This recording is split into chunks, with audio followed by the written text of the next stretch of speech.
போர் அல்லது யுத்தம் என்று சொன்னதுமே நமது படைபலத்தையும் ஆள்பலத்தையும் நோக்கி பார்க்கிறோம். ஆனால் தேவன் பலவான்களை வெட்கப்படுத்தும்படி உலகில் பலவீனமானவர்களையும் இழிவானவர்களையுமே தெரிந்து கொண்டார் என்று வேதம் அழகாக கூறுகிறது.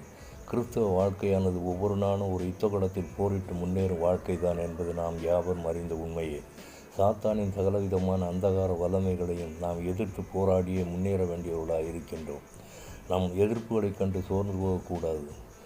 விதமான விபரீதங்களை செய்த இயேசுவை நோக்கி பார்த்தவர்களாக நமது வாழ்க்கை பயணத்தை தொடர வேண்டும்.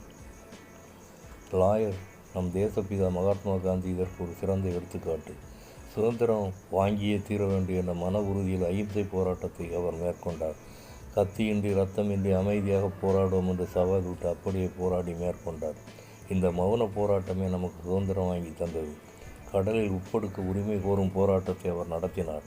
கடற்கரையை நோக்கி மௌனமாக கால்நடையாகவே புறப்பட்டார்.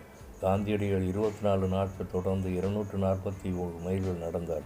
வெறும் 97 தொண்டருடன் புறப்பட்ட அந்த பயணம் முடிவடையும் போது 2 மைல் நீளமான ஊர்வலமாக நீண்டிருந்தது. பயணம் முடிவடையும் போது 1930 ஏப்ரல் 5 காலை 8:30 மணிக்கு உப்பை கையில் அள்ளினார் காந்தியடிகள். அந்த உப்பு தேசிய அடையாளமாக கருதப்பட்டது. அந்த கையளவு உப்பு 1600 ரூபாய்க்கு ஏலமிடப்பட்டது. உலகிலேயே மிகவும் விலையுயர்ந்த உப்பாக கருதப்பட்டது. நமது போராயுதங்கள் அரண்களை நிர்மூலமாக்கத்தக்கதாக தேவ பலமுள்ளவைகளாக இருக்கிறது.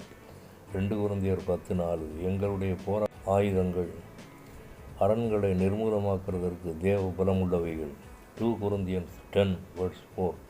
For weapons of our warfare are mighty in God for pulling down the strongholds. One song.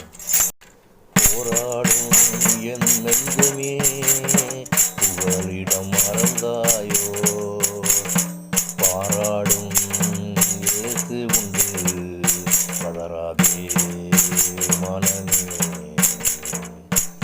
அலைக்கடல் நடுவே அமிழ்ந்து போனாயோ, அலைக்கடல் நடுவே அமிழ்ந்து போகின்றாயோ, கரம் நீட்டும் இயேசுவை பார், கரை சேர்க்கும் துணையவரே.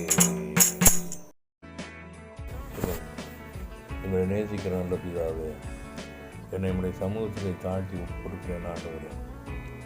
மகாத்மா காந்தி அவரை போல அகிம்சை வழியில் நடக்க கிருபையாருங்கப்பா.